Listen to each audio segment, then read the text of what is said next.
Prime Minister Justin Trudeau kicked off his party's caucus retreat today, detailing how London, Ontario will access $74 million of a $4 billion housing accelerator fund, first announced in the 2022 budget.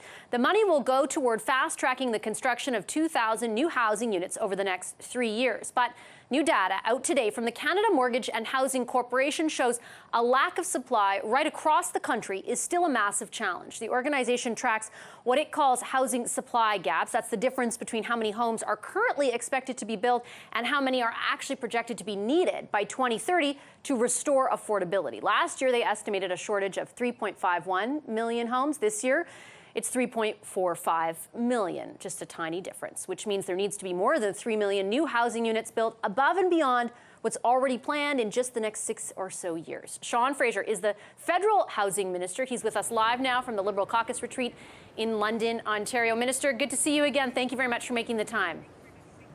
Our pleasure as always. Thank you for having me.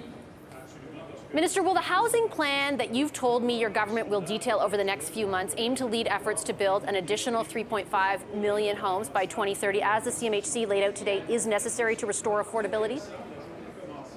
Look, that's my goal. I should say that some of the measures that we're working on now will have to further refine to understand the precise impact that they're going to have.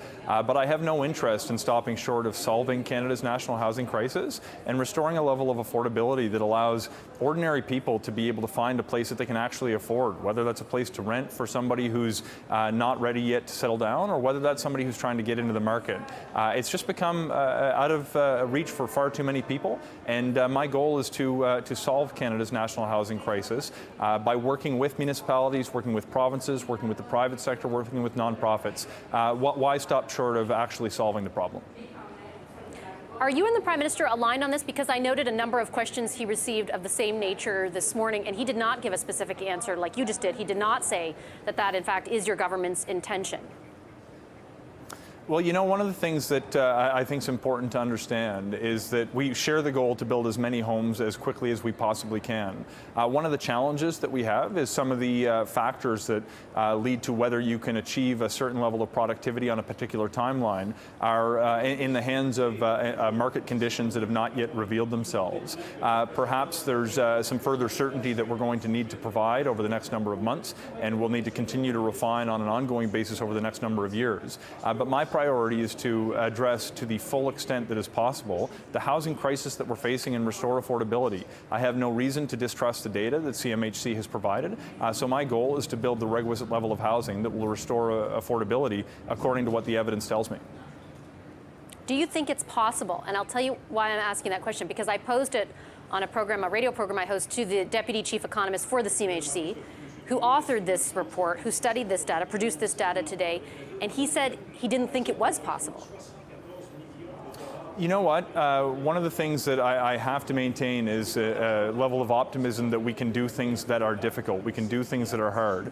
I don't believe that it's impossible. I believe it will be difficult.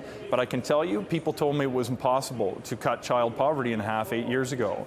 People told me when I was the parliamentary secretary to the Minister of Finance during the pandemic that we couldn't float paychecks for businesses to keep employees on payroll, and we couldn't cover paychecks for workers when they stayed home during the pandemic to protect public health. I have seen the impossible done before. This is going to be difficult. I don't believe it's impossible. We've got different ideas that have come from experts in the field. We are collecting ideas from Canadians. We are working with other levels of government. We're going to do everything we can to address this crisis, and we're going to try to bring partners along with us who have a lot to say in terms of the ability for their community to address their local housing needs as well.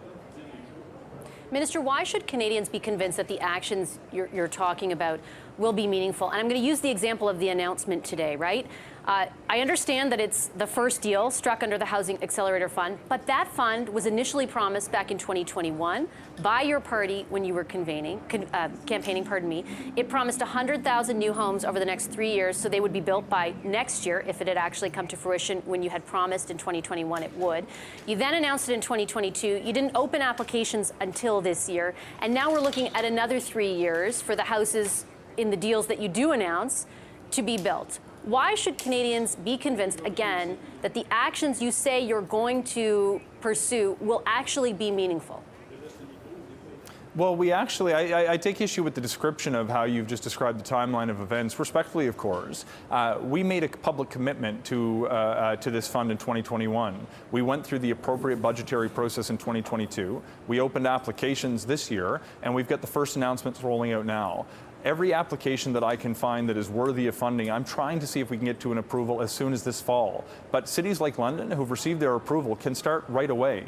The purpose of this fund was to change the way that cities build houses, and it's going to have a positive and lasting impact, not just over the next 3 years, by the way, but going forward for many years after that. I have faith that this is going to make a meaningful difference, but it's not the only tool that we have at our disposal. There will be more measures that I intend to put ahead over the course of this fall, including changing the incentives for the private sector to build, working with the industry to grow the productive capacity of home builders in this country, making sure people can get into the market who currently see that it's out of reach for them, and a number of other aspects as well. There's no silver bullet here, but today is a good day because we've set the bar and put a new challenge to communities right across the country that we expect them to get to work to build more housing as quickly as possible, and they'll have a federal partner to help them get there. But respectfully as well, Minister, you've been in power 8 years. You did make this promise 2 years ago. It's now finally being announced. That is a gap, and the problem has become worse in the interim. One of the things that I want people to understand is that we've got a renewed focus on different kinds of housing policies more recently for a reason. When we first came into office 8 years ago, our focus was on funding affordable housing projects for low-income families because federal governments, both liberal and conservative, had retreated from that space for decades. And we wanted to make sure that we were focused on supporting the most vulnerable.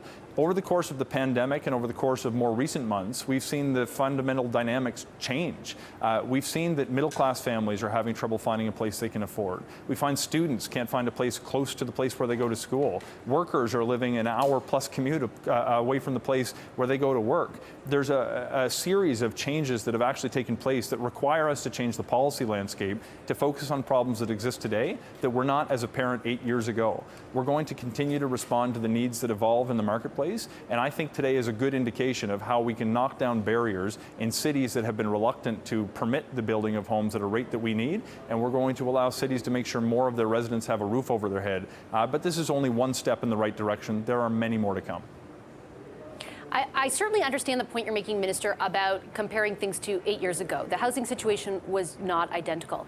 But I have heard you repeatedly say in many of our interviews that what happened over the last few months is very different than the situation prior to now, in any kind of past tense.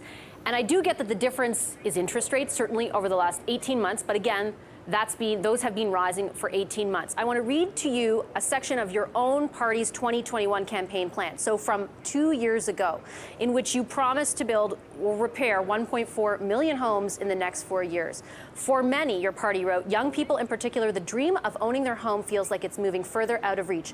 This has been a challenge for some time, but is especially true now as Canadians deal with the COVID-19 pandemic and the global economic crisis. Your party seemed to recognize that the crisis necessitated an all-hands-on-deck approach 2 years ago, but now you're trying to convince Canadians that it's just something that's very recent. Is that not disingenuous?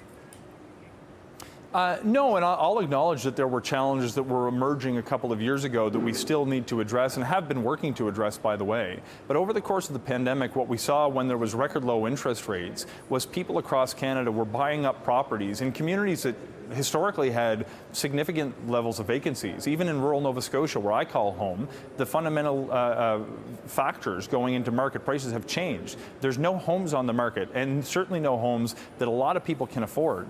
You compound the fact that the supply has been eaten up by people who bought during the pandemic with a new interest environment, which has been more recent, frankly, that has made it now not only harder for people to find a home that's on the market, but harder for developers to build new ones, given that the financial equation has changed. Over the next number of weeks and over the course of this fall, you should expect to see more measures from me that are designed to address the specific problems that are leading to the challenges that the housing sector is facing across Canada.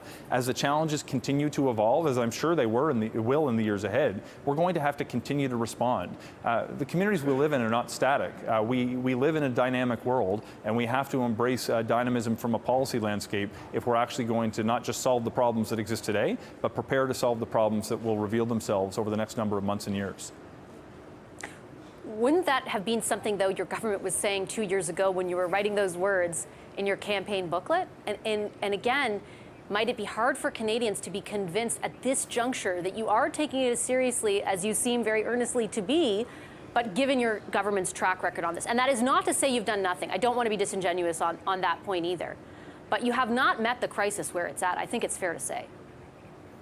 Look, I will agree with you that we need to do more, but to your point, it's not as though we wrote those words in the platform and took no action. Where did the Rapid Housing Initiative come from, which has invested billions of dollars to create affordable housing units in every region of the country? Where did the Housing Accelerator Fund come from that's actually leading to a $74 million contribution to the City of London today that's going to allow them to add 2,000 additional homes for residents? 2 years later.